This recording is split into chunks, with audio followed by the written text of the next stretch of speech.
Now, with the rebranding comes a new set of ambitions. Where do you actually think you can improve as a business? Where do we think? There are quite a few areas, if you ask me. As I said, product innovation is something that we constantly keep innovating and working on. I think we still, and as part of this rebranding, we want to bring the power of Suntory together. What does that mean? We have tremendous expertise in RTDs. We have expertise in certain product categories. We also have other businesses. Are we leveraging all of those to give the consumer what they want? So RTD is an element of our strategy that we want to really accelerate. Why? Consumer trends again tell us low, no alcohol, drinking patterns are shifting, and that is why we are trying to constantly get better at understanding consumers but move fast enough. Within travel retail itself, I would say our execution needs to be better. And when I talk about execution, you touched upon theater. So theater is one aspect of it, but how we show up every day on the shelf, sometimes doing the basics right is something we can get better at, and constantly training our brand ambassadors, what kind of experience they are able to translate. So there are a few areas when it goes to going back to the basics that I think we can definitely shift the dial if we want to make a big impact in this industry. That's one for sure. Second is having the right conversation, and igniting the right conversation is important. We do have the power of our brands, the Yamazakis and the Hakushus behind us. There is tremendous demand. We are still in a situation where there is more demand than supply.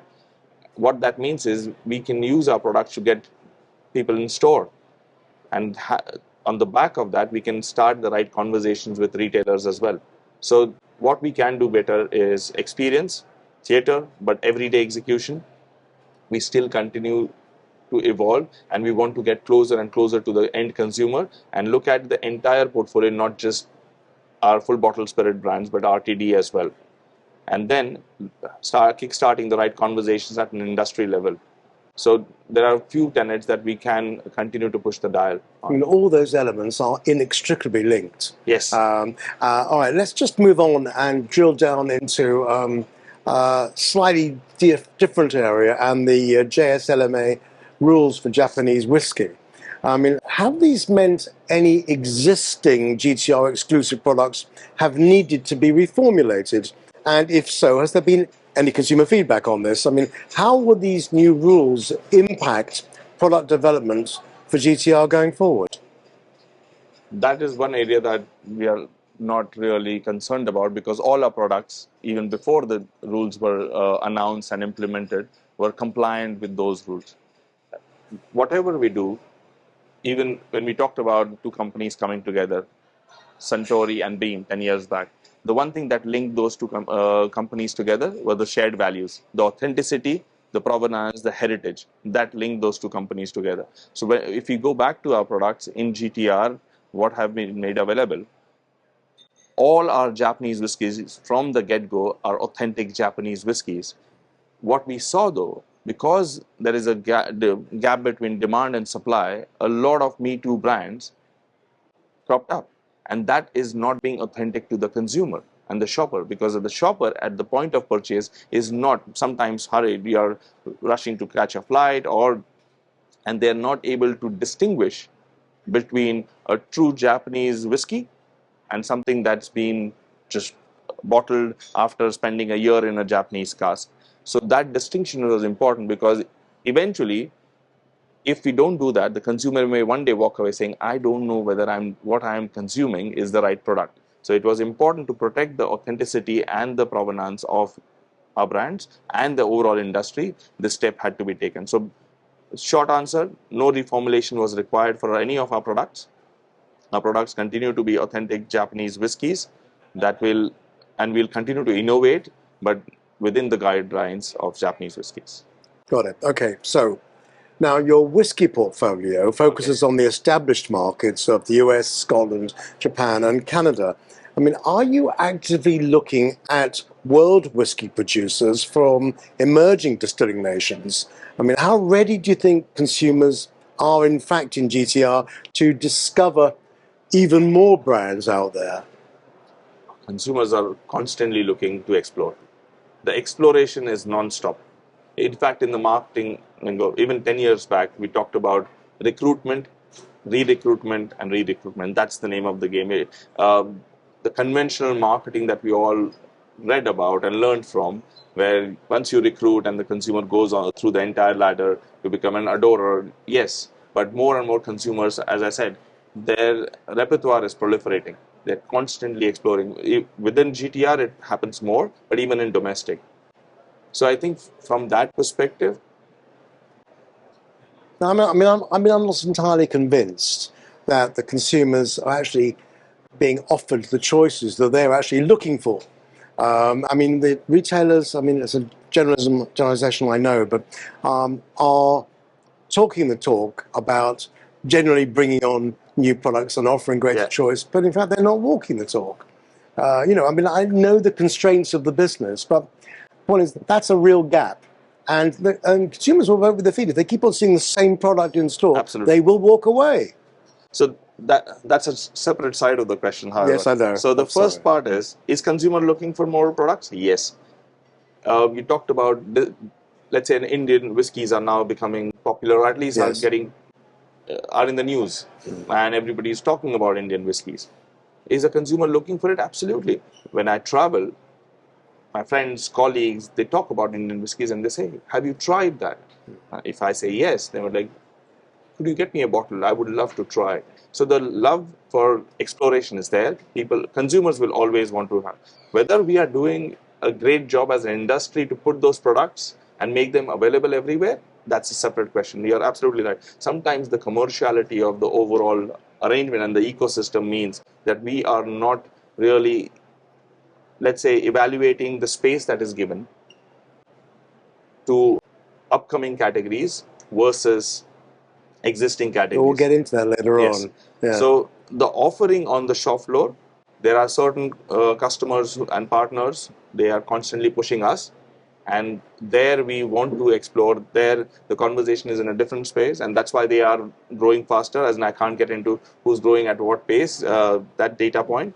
However, from a consumer, new styles of whiskey, think of it this way: single malts the last decade has been single malt whiskey.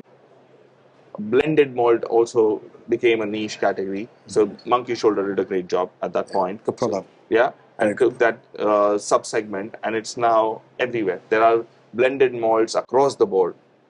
So the consumer is constantly telling us to innovate. Are we doing it as companies and product companies? We can always accelerate that. Are we doing it as an industry and making them accessible? No, I think there's a bigger job to be done there. Well, I have to agree with you. Anyway, so you've touched on this before. You've invested heavily in RTD brands and formats. I mean, where are the opportunities that you think GTR is missing out on? Travel retail, again, there is an element of allowance that's always going to be there in most locations. So if it's a 1 liter allowance or a 2 liter or a 4 liter allowance, it depends on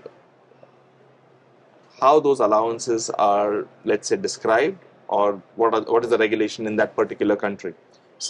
Classic case, Singapore has a separate allowance for full bottle spirits and beer, beer and wine. In that location, there is a market for beers, RTDs, wine, because consumers are looking to pay. It's a high tax environment domestically, so they would want to maximize their allowance. So it's a natural fit. It's a easy route. That's one. So identifying locations where there is a allowance that we can tap into and consumers are looking for it, making products available that they can pick up is one. Second, cruise lines, airlines. That's where I believe RTD has a tremendous opportunity. Yes. On cruise line industry is growing. It's back in vogue. The numbers are quite robust. There are more number of ships being built. But even on the cruise line, if you think about, yes, there are bars, but you have in-room consumption. Even in the bars, sometimes they are crowded. Can an RTD become a solution where people take an RTD and can enjoy their time on the cruise rather than waiting for their drink? So I think cruise lines are a natural opportunity. Airlines, and more there is value travel. Value travelers on newer airlines, RTD rather than having a drink that is being poured from a full bottle is a much better alternative because it's convenient, it's easy. So I think airlines and cruise, big opportunity in the airports, specific allowance or locations where we can really list it and make it available. Those are the three opportunities in that order. Gin, of course, represents a significant part of your spirits portfolio. You mentioned it earlier, this little baby here, Rocco Gin. And of course, you've got Sipsmith and Larios as well. Yes. I mean, given, in truth, the wider consumer trends away from gin, do you think that you could be over-indexing in that category? And perhaps a broader question, do you think gin is actually over-represented, overspaced in GTR? Again, multiple parts to the question. Do I believe gin is over the hump and it's actually in decline? These are cycles that every product category has gone through. What has happened is there has been a proliferation on the number of gin brands.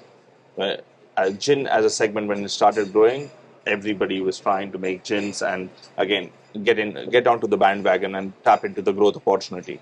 There is always a tipping point.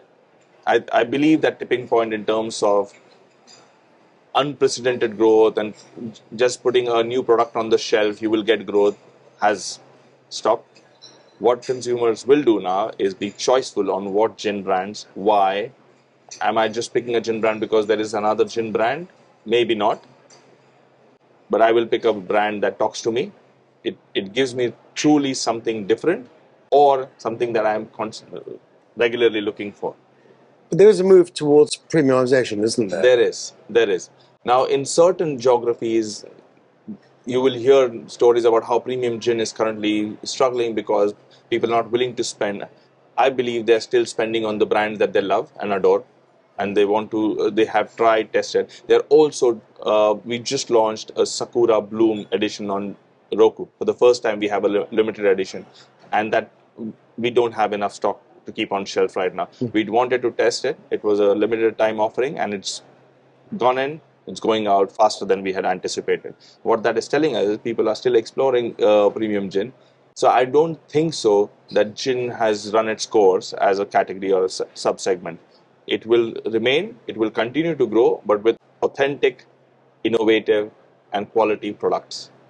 Now, age statements seem to be making a return across Scotch whisky. I mean, is this something that you're committing to as well?